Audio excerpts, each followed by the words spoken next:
আমার দলের নামটা তারা কেটে দিয়েছে। কেন দিয়েছে? আমি একেবারে বৈষম্য শিকার হয়েছি। বৈষম্য দূর করতে গিয়ে আন্দোলন করছে।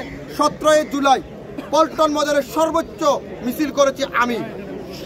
আবু সাইদ মুগ্ধ হত্যার প্রতিবাদে সর্বোচ্চ মিছিল করেছি আমি, যার ভিডিও ফুটেজ আপনি আমার সোশ্যাল মিডিয়াতে দেখতে পাবেন, আমার আইডিতে ঢুকলে দেখতে পারেন। সর্বোচ্চ সেখানে আমি না, সমস্ত যুগপৎ আন্দোলনের নেতারা একসাথে ছিলেন।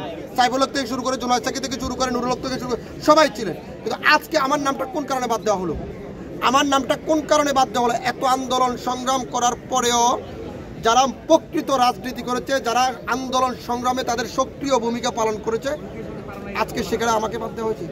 নিশ্চয় এখানে ধরনের কোনো ধরনের ষড়যন্ত্র আছে, বড় ধরনের। আপনার দলের নিবন্ধন আছে? জি, নিবন্ধন আছে। আমরা হাইকোর্টে আছে, রেডি আছে।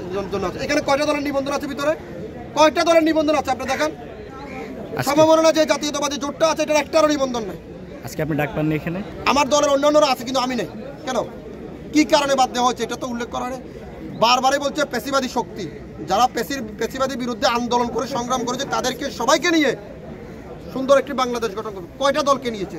এখানে পেশিবাদী বিরুদ্ধে আন্দোলনকারী আরো অনেক সামাজিক সংগঠন আছে, অনেক সক্রিয় ব্যক্তি আছে, অনেক রাজনৈতিক দল আছে, যাদেরকে এখনো আউটলাইনে রাখা হয়েছে। কেন শুধুমাত্র আপনাকে বাদ দেওয়া হয়েছে? আরো অনেকজনকে আপনার আপনার দলের তো অনেকজনের ভিতরে আছে বললেন, হ্যাঁ, নাকি আপনাকে শুধুমাত্র বাদ দেওয়া হয়েছে? আমাকে, আমার জায়গা থেকে মরতেছে, আমাকে বাদ দেওয়া হয়েছে। আমার মনে হয় আরো অনেককে বাদ দেওয়া হয়েছে, যারা যোগাযোগ করতে পারে নাই বা যাদেরকে একটা মানুষ যখন দুর্ঘটনা ঘটে, অন্যায় করে, তখন তাকে যদি পুলিশ খুঁজে নিয়ে আসতে পারে, তাহলে পেশিবাদী বিরুদ্ধে যারা যারা আন্দোলন সংগ্রাম করেছে, সক্রিয় ভূমিকা পালন করেছে, তাদেরকে খুঁজে বের করতে 10 মিনিটের ব্যাপার। আচ্ছা, এটা কি এই নামগুলো কারা দিয়েছে? এই লিস্টগুলো কারা তৈরি করেছে?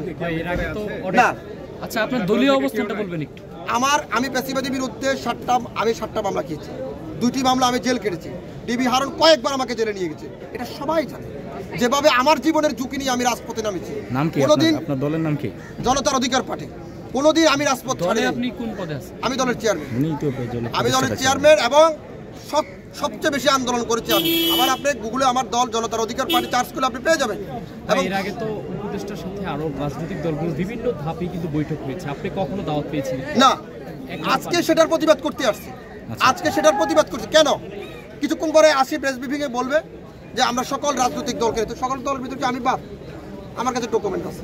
ইনভিটেশন কার্ড পেয়েছিলেন? না, দেয় নাই। কেন দেয় নাই? এটা নিশ্চয় ষড়যন্ত্র করেছে। আমি প্রধান উপদেষ্টা এবং তার সহযোদ্ধা যারা আছে তাদের দৃষ্টি আকর্ষণ করছি যে বিষয়টি আপনারা ভেবে দেখবেন।